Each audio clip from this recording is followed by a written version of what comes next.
Былтыр Лионель Месси Барселонадан кетуге шақ қалған. Аргентиналық супержұлдыз клубта қалғысы келмейтінін ашық айтты. Ал сол кездегі Блаугранс басшысы Хосеп Бартомеу оны командада сақтап қалуды мақсат қылмайтынын мәлімдеген. Абырой болғанда соңғы сәттерде Лео Каталониядан кетпейтін болып, керісінше Бартомеу жұмыс орнын босатуға мәжбүр болды. Сол кезде Лео Барселонаны тастап кетпегені қандай жақсы. Себебі ол тағы да бір маусымды жоғары деңгейде өткізді. Ол Барсаға қатты керек екенін дәлелдеді. Оның келісім шартының мерзімі аяғына жетуге жақын. Бірақ клубтың қазіргі басшысы Жоан Лапорта аңыз футболшыны ешқайда жібермеу үшін барын салады. Месси де қалғысы келетіні анық. Себебі осыған дейін кетем деп жүргенде ол тек Бартомеуге қарсы шыққан. Қазір бәрі футболшының ойындағыдай. Сондықтан жүрегі Барса деп соғатынын тағы дәлелдемек. Нағыз мықты спортшы әр жерде шошаңдай бермей, осылай тұрақтылығын көрсету керек. Лео Месси әлемнің үздік футболшысы. Бекс, при всем уважении к тебе, Месси, бір ғана клубта мансабын өткізген футболшыны үздік деп санау қате. Жұлдыз деген кез келген жерде шана алатынын дәлелдеуі тиіс. Мысалы, Криштиану Роналду Манчестер Юнайтедте, Реал Мадридте, ал қазір Ювентуста да өзінің профи екендігін көрсетіп келеді. Ол каким-то чудом болашақта Барсаға ауысып кетсе де, мықтылығын паш етуді жалғастырады. Роналду әлемдегі үздік футболшы. Бұл факт. Сәлем достар, мен Роналдуның мықты екендігін дәлелдеп беремін.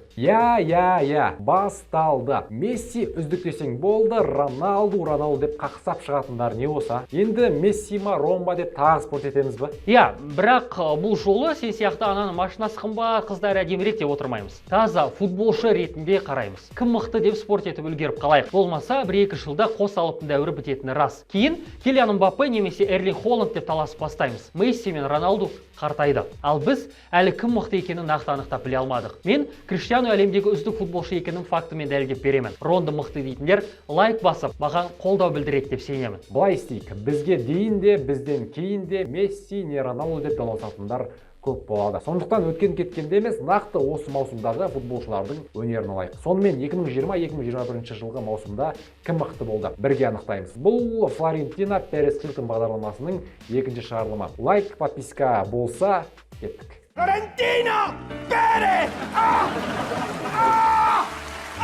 Биылғы маусым Рон үшін оңайға соқпаған рас. Басын жақсы бастап еді, соңғы шағы қиын болып жатыр. Бірақ сонда да ол Мессиден артық демесек кем емес. Базар жоқ, Месси супер талант. Алайда Криро күнделікті еңбегімен тума таланттан асып түсуге болатынын дәлелдеп келеді. Шынымды айтсам, Құдай берген талантын арқасында ғана жүріп, азырақ еңбек етіп, биікке шыққандарды жақсы көрмеймін. Адам деген күнде тер төксе, дұрыс деп санаймын. Енді Месси талант болып туғанына кінәлі емес шығар. Талантын ішіп тастамағанына рахмет деймін. Сен уже талант деп ойындап жатсың. Видео басталмай-ақ мен ұтатыным белгілі. Сондықтан уақыт құртпай Месси жырта береді, Әлімжан қырта береді деп жазып жіберіңіздер.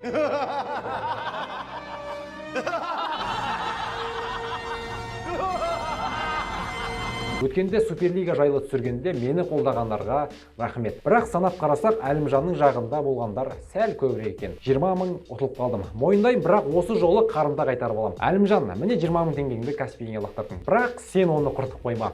Бұл жолы мен точно жеңемін. 20 мың теңгені обратно жібересің. Мен сосын оны қайырымдылыққа құртамын. Жамағат. Келістік. Флорентино Перес Хилтон бағдарламасы екінші шығарылым кеттік. Лайк басуды ұмытпаңыздар. El fútbol será siempre nuestro. Криштиану Роналду өзінің мансабындағы онша жарқын емес маусымды өткізіп жатыр. Бірақ соған қарамастан ақ пақыр Роналду 36 жасында серия А-ның сұр мергендер тізімінде бірінші орында тұр. Оны Наполи қақпасына соққан 13-ші минуттағы добы чемпионаттағы осы маусымдағы 25-ші голы болып тіркелді. Нәтижесінде команда қиын қарсыласты тізе бүктіре алды. Ал сұр мерген өзінің жеке көрсеткіштерін жақсартты. Португалиялық 25 гол соғып, 3 гол пасын шығарып, бомбардирлер жарысында Ромелу Лукакуды сенімді озып тұр. Интердің шабуылшысында 20 гол. 2018 жылда бері есептейтін болсақ, Роналду Ювеге келгелі 76 гол соқты. Мысалы, шабуылдағы әріптесі Пауло Дибаланың көрсеткіштері даже рядом не стоит, 18 гол. Қайдағы Дибала, Лукаку айтып тұрсың? Олардың көрсеткіштерімен салыстырып қайтесің. Оған қоса осы Дибаланың нашар ойнап кеткені Роналдуға байланысты. Криро келген клубта әріптестері жаман ойнап кететіні заңдылық. Сосын Роналду 25 гол соқты дейсің. Месси де Ла Лиганың қазіргі басты сұрмергені. Ол 26 гол тойлап үлгерді. Бірақ Криш сияқты 3-ақ пас емес, 9 гол пасын шығарып берген. Мәрт қой шіркін. 29 ойында Лео гол плюс пас көрсеткіші бойынша 34 ұпай жинаған. Негізі Месси осымен 12 маусым қатарынан 25-тен көп гол тойлап жүр. Криро 12 маусымның 11-інде 25-тен асырған. Өз статистикасын Туриндегі алғашқы маусымда құртып алды, 21 гол. Сондай-ақ Месси сәуірде Атлетик мен Хетафеге қарсы матчтарда қос голдан соқты. Жалпы 33 жастағы аргентиналық премьерада 8 кездесуде дубль рәсімдеп үлгерді. Дубльмен мақтанып отырғаның қалай кетті? Дубль деген кезінде Хижниченко да жасаған. На штрафной площади соперника сборной Казахстана проходит эту передачу, прострел! 2-2! Фантастика! Этот мяч засчитан! Сергей Хижниченко оформляет дубль! Месси осы маусымда қанша хет-трик рәсімдеді, соны айтшы маған. 0. Барселона капитаны барлық турнирде 42 кездесу өткізіп, бірде-бір ойында 3 гол соға алмады. Бұл оның хет-трик рәсімдей алмаған алғашқы маусымы болмақ. Тапы, біріншіден маусым әлі аяқталған жоқ. Екіншіден Роналду бір рет қана хет-трик жасады. Ито Кальяриге қарсы матчта. Кальяри Карл. Хижаның өзі Кальяриді талқандап тастайды. Месси де Хетафеге қарсы кездесуде 3 гол соғуға мүмкін еді. Бірақ дубль авторы Лео соңғы секундта пенальти тебу мүмкіндігіне ие болғанымен 11 метрден соққы бағыты құқығын әріптесі Антуан Гризманға табыстады. Айтып тұрмын ғой, мәрт жігіт деп. Гризман да ырза болып қалды, алғысын білдірді. Барселона Гранадаға қарсы матчта күтпеген жерден ұпай жоғалтса да, чемпион атануы әбден мүмкін. Ал Ювентус маусым аяқталғанда чемпион болмақ түгілі тіпті чемпиондар лигасына шыға алмай қалса, таң қалмаймын. Себебі Роналду Месси сияқты өз командасын алға жеткізе алмайды. 118 миллион евроға Картиньор қатарына қосылғанда, жанкүйерлер Роналду Туринге чемпиондар лигасының кубогын әкеледі деп үміттенген. Ал қазір тіпті Шейлға жолдама да бере алмауы мүмкін. Ювентустың биыл нашар ойнап жатқанына Роналду кінәлі емес. Керісінше, бұдан да төмен түсіп кетпегеніне португалиялыққа рахмет айтулары керек. Клуб президенті Андре Аньели команда тізгінін тәжірибесі жоқ Андре Пирлоға берді. Атынап қалған ау деймін соның. Андреа атақты, сыйлы, авторитетті футболшы. Бірақ бапкерлік мансабын бірден Ювені бастағаны қателік болды. Атынап қалған деген түсіндің ба, брат? Екеу аттасқа ұрады. Андреа. Бұл зор тәуекел. Кезінде Пеп Гвардиола сразу Барселонаны баптады дейміз. Бірақ Брешияда аз да болса бапкер ретінде тәжірибе жинаған ұмытпайық. Зинедин Зидан да Кастильяда талай сынақтан өтіп Карло Анчелоттидің көмекшісі болып көпті үйренді. Ал 5 жыл бұрын ғана футболшы болған Пирлода не күтуге болатын еді. Сондықтан Ювенің биыл чемпион болмағанына Рон емес, бапкер көбірек кінәлі. Бапкер кінәлі деп ответственностьтен қашып отырсың. Негізі сол Пирлоның өзі де Криштиануды қатты жақтырмайтын сияқты. Рон защитадағы стенкада тұрған кезде доптан қашатын әдет шығарды. Портуға қарсы ойында ол қорғаныс қабырғасында тұрып, соққы бағытталған кезде айнала кетті де доп сөйтіп қақпаға кірді. Соған ұқсас сәт Пармамен матчта да болды. Роналду стенкада қалай қорғануды білмейді, ол рас. Себебі ол қорғаушы емес, есесіне өзі штрафнойда соққыларды қалай бағыттайтынын білесіздер ғой. Жоқ, есімізден шығып кетті. Жалпы соңғы рет Роналду қашан штрафнойды күшті орындап еді. Қыста Месси айып соққыларын сәтті орындап, көрсеткіші бойынша португалиялықты басып озды. Лионель каталониялықтар желесінде 48 голды штрафнойдан соқты. Ал Роналдудікі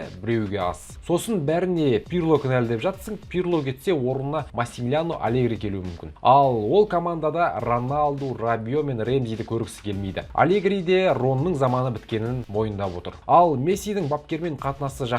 Рональд Куман келгеннен кейін настроениясы де көтеріліп кетті. Мен Барсаны баптағалы Леоның нашар қырын байқаған емеспін. Ол өз ісінің кәсіби маманы. Біздің қатынасымыз бірінші күннен ақ жақсы. Месси Барселонаның басты элементі, деді Куман. Куманның өзі адамдарды жамандайтын кісі емес. Ол бәріні жақсы қырын іздеп жүреді. Желтоқсанда Роналду мен Месси жайлы сұрағанда екеуі де әлемнің үздік футболшысы деп қысқа қайырған. Барселонаның бапкері бола тұра Куман Роналду Мессиден кем емес деп айтты. Биыл Леоның Барселонасы мен Роналдудың Ювентусы чемпиондар лигасында кездескен ұмытпайық. Сондықтан биылғы маусымдағы қос алыптың деңгейін салыстырғанда сол матчтарды негізге алуымыз қажет. Топтық кезеңдегі Барсаға қарсы бірінші ойында Роналду коронавирус жұқтырып алуына байланысты қатыса алмады. Сондықтан Туринде каталониялықтар жеңіске жетіп Месси гол соқты. Алайда қарымта ойында Криштиану алаңға шығып аш екендігін көрсетті. Роналду Марк-Андре тер Штегеннің қақпасына 2 гол соқты. Нәтижесінде Картиньор 3-0 есебімен қарсыласты талқандап тастады. 2 голды да пенальтиден соққанын әдейі айтпай тұрсың ба? Криштиану Роналду дайнасқа тыққасық болған ол матчта. Сосын чемпиондар лигасында биыл Барсада,